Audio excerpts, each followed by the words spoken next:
Hi guys, it's Ben Connolly here again, and following on from our last What's in the Bag segment on the blog here, I said that we'd do a little bit of light painting and look at some night photos and stuff like that. So earlier on last year, at about this time last year, I actually shot a wedding for a lovely couple at Movie World on the Gold Coast. Now, unfortunately, their ceremony was at 7 o'clock at night inside the Hall of Justice, and all of the photos that we could actually do with them had to be outside in the park at night. So that presented a really difficult challenge with lighting and that sort of thing. So understanding lighting and understanding what you can and can't get away with night photos, and in fact light painting, is a really handy tip. I was very blessed and very lucky to be able to win a silver award at Las Vegas for that particular album from that wedding. So I think I'm in a pretty good position now to be able to sort of tell you guys and share with you a few tips and tricks and even some homemade stuff with regard to light painting and stuff that you can do.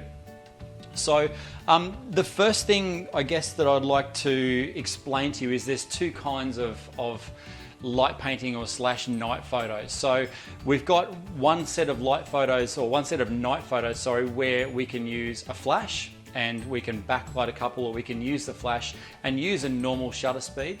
Or we've got a separate kind of night photo where we can use a long shutter or a slow shutter speed. With that slow shutter speed, that's where we can turn our light painting skills and really have a bit of a play and create something that's amazing. As well as with the traditional shutter speed using the flash, we can really do some amazing stuff with that as well, and place the flash behind your subject to really backlight them, or else we can turn the flash 90 degrees either way to create some side lighting and actually bounce it off something that is in the environment, thus creating some real nice depth and dimension to your photo. So what we're going to do first, I'm going to show you some of the slow shutter items that I've got personally, including some of the stuff that I've made at home. So this stuff is quite specialized to a degree, but with some of the stuff that I can show you, you can make it at home, and it's really cool. So the first item, or the first thing that I want to show you, is what's called a pixel stick. Now, if I turn this on, there we go. The pixel stick, this is a long 2-meter stick. It splits in half, and there's 200 LEDs that run along the length of this actual device. So what we can do is, you can, on this little control unit here, we can actually program in what we want this particular stick to display.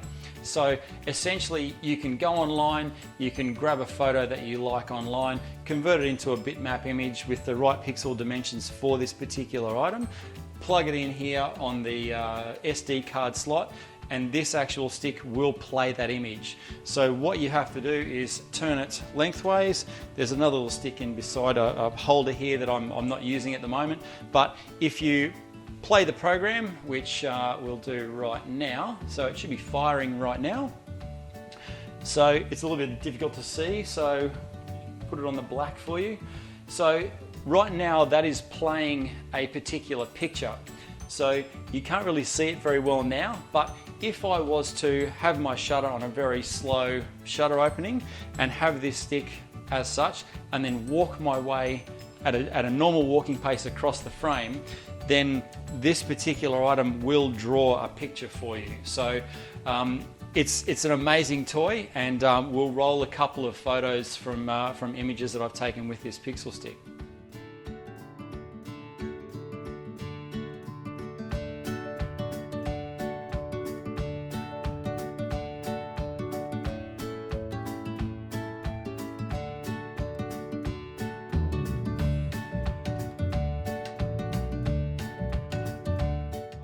This is something that I picked up actually at a music festival. So with this light stick, these are used by the guys that like to do the fire twirling and stuff like that. So this is just another way that they can do the fire twirling, but instead with light. So if I just press on the side here, it's a little bit difficult to see in this lighting obviously, but it'll actually change colours. and you can program a whole lot of different color sequences and that sort of stuff into this particular stick. If I can turn it off, and we have another smaller one here. So this one I like to use because it's a little bit easier to use than the big one, and you can really swing it around and have a bit of fun with this one with a slow shutter speed. We're going to move on. I'm going to show you now some of the stuff that I've actually made at home, and we'll roll some photos of these as well. But what I've got here, and these ones as well, these are simply acrylic tubes that I've gone and purchased from a local plastics manufacturer. This one in particular has a line of LEDs in it that we got at Bunnings, I think we found them. That's taped to the inside of this acrylic tube. Then we've got a small little power bank here that's got a nice little bit of agricultural tape on it to jam it up inside this tube. So what I'll do is we'll just plug this in, and there we go. So all I need to do then is plug this up inside the tube, and then you've got a really cool item that you can paint with light, different colors. The sky's the limit. You can run around and have a great time with this. This is great for the kids outside. They love it.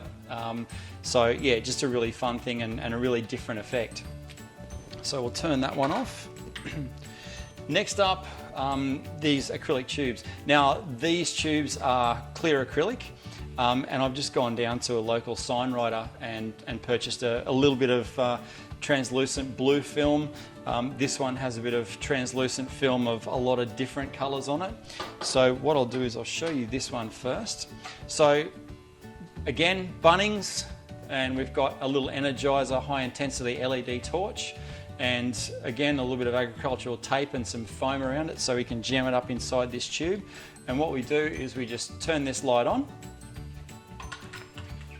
poke that up inside that tube, and then you can see that that tube actually lights up all different colors.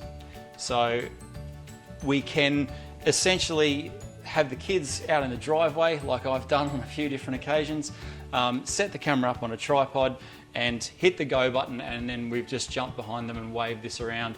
And you can do this with anything. I've taken these to weddings, I've used them for portrait photos, and as I said, we've had a bit of a play with the kids outside with them as well. So they do some really, really cool photos. The final thing that I want to show you, and probably my favorite, is what I call my fiber optic whip. So this is an amazing invention. I just love it, and again, it's one of those music festival sort of things. So what this is a small little torch or a small little LED with a whole heap of fiber optics coming out of it. So it's about 1 meter long. It's amazing. It's probably a little bit difficult for you to see here with all this light, but you can do lots of stuff with this. So swirl it around. You can actually have it if you've got a bride and groom, take it to a wedding. Even with the kids, this is the most amazing toy. And if you can get your subject to stay still, and your camera in fact to stay still on a long shutter speed, then you can really do some amazing stuff with this, and it's just such a great toy to have. So guys, that pretty well sums up the slow shutter sort of side of things. Now, when I say slow shutter, basically if I shoot on a 5D Mark III, a Canon, your particular camera, the settings may vary slightly depending on the type of camera and the sensor that you've got. But with a slow shutter, basically you want to set your camera up on a tripod. You want the lowest ISO that you can possibly get away with. So for me, I generally use about 100 to 200. I will set the ISO to that. Then I'll set my aperture to about 5.6, maybe 7.1, sort of somewhere in between that sort of range, so that we can get everything I want to get in focus. And if there's a tiny little bit of movement, then that's still okay. We can still deal with it.